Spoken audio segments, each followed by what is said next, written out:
На надморска височина од 1350 метри се наоѓа градот кој низ нашите сеќавања бил само дел од еднодневните екскурзии во основното образование. Историски центар на нашата земја, од каде потекнуваат голем број значајни ликови од нашата историја. Крушево од секогаш бил атрактивен и асоцијативен со некој лик значаен за земјава.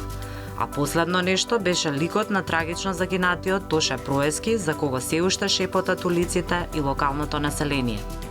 За време на викендот на нашата посета на овој планински град, од секој ќоше слушавме разговори на различни странски јазици.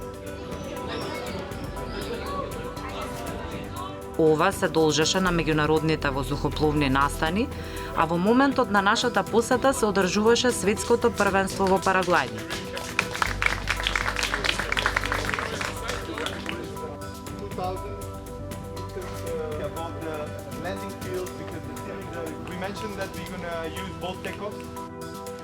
На ова светско првенство му претходеше Flymaster Open-от, каде се надпреваруваа 50 пилоти.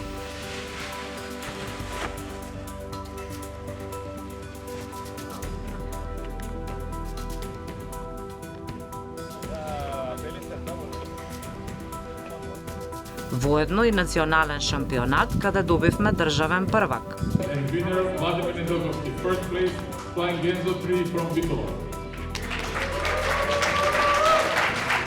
Традицијата на вакви воздухопловни настани во Крушево постои уште од времето на Југославија. Сега самите спортисти од државата можат да се пофалат со безпрекорна организација на ваков голем светски настан. Според Горан Димишковски, председател на светското првенство во параглајдинг, илузорно е да се мисли дека Крушево има толку посебна природна дарба. За успех треба и професионален пристап.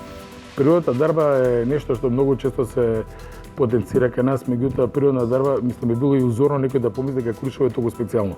Мислам, тоа е тотално изгледно. Вакви места има Сопот во Бугарија на 300 км, Копалник е тука на 150 км воздушна линија, Сичево кај Ниш во околината, Драма во Грција. Во околината има бескрајно многу места како Крушево и климата е иста, затоа што ние сме во еден метеорегион кој што покрива големо подречје и инфраструктурата во некои земи е подобра. Дел од тричлената македонска репрезентација беше и Владимир Неделковски. Во неговото 22 годишно професионално пилотирање, тој успел 6 пати да биде државен првак. Мислам дека е многу важно со тој тренд на преминување во професионално организирање на вакви големи настани, одреден дел од луѓето кои што беа вклучени во спортот активно стана, да кажем, организатори на настаните. Тоа се одрази реално на нашата спортска сила. Сега повторно имаме некој позитивен тренд каде што доаѓаат млади пилоти, но мислам дека е потребна малку поголема поддршка од страна на државата во спортскиот аспект, значи да има за младите пилоти средства да можат да посетуваат надпревари барем во околината, значи затоа што голем дел од младите пилоти кај нас се надпреваруваат исклучиво во Македонија. Многу е добро кога би можеле да излезат надвор, различни терени, различни искуства, нови познанства и така натаму, за да може овој концепт да биде одржлив. Значи да трае и во наредните години, децении и така натаму. Заедно со него, дел од националниот тим беа и Дарко Станковски и Ѓорги Ристовски. Димишковски смета дека Крушево не се развива во такт со настаните кои се случуваат. Едноставно целата заедница, сите во оваа држава би требало да сватат дека ние со мејнстрим спортови не можеме далеко да дотераме. Сега што имаме ракомет, сега што имаме баскет понекогаш и тоа му се дава вака еден национален елан. Меѓутоа во Словенија на пример они се освен што имаат некои нормално некои големи спортови скијање до некаде, меѓутоа целиот туризам не е базиран на тоа. Целиот туризам е базиран на спортски риболов, на параглайдинг, на змајамерство и слично. Значи цели заедници, цели градови, цели села живеат ексклузивно од тоа. А тоа е тука на 900 километри. А да не зборам како е во Франција или во Италија, не треба да бираме некои места што се недостижни. Населението во Крушево одамна е преполовено. Младата популација како да е исчезната од мапата на овој град. Но Димишковски смета дека развојот на овие спортски настани ќе помогнат во комотен живот на локалците. Според него, спортот е тригер за економски развој, за заработка и развој на заедницата.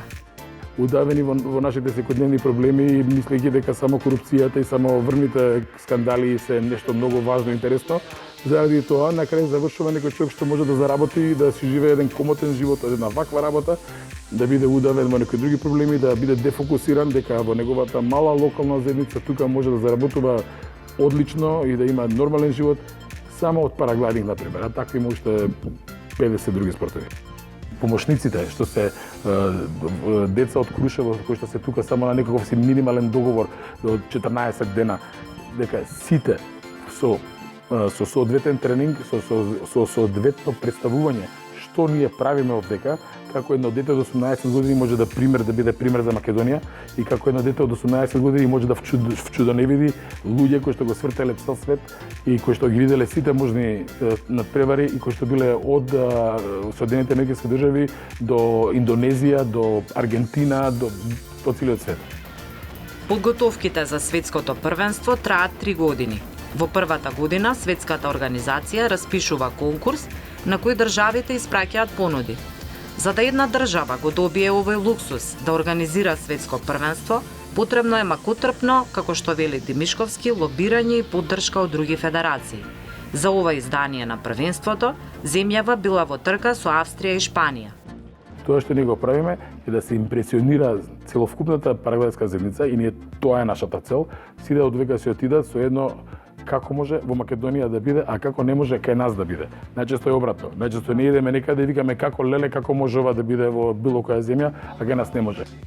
Кога ќе се отидат од тука, да не биде само колку убаво си поминали, колку е добра македонската храна и вино и милион и едно клише што ностоп се повторуваат, него се отидат со една визија како една мала земја маргинализирана тотално во било кој смисол, а особено во спортски смисол, може да создаде атмосфера, може да создаде тим, може да создаде таков пейсаж спортски кој што мислам, да не кажам убеден сум дека не може да го направат. Не може затоа што нашата мотивација е поинаква. Благодарение на овие спортисти, малиот планински град е меѓу 10 најдобри светски локации за летање. А пак со овие настани, Крушево испишува нова историја.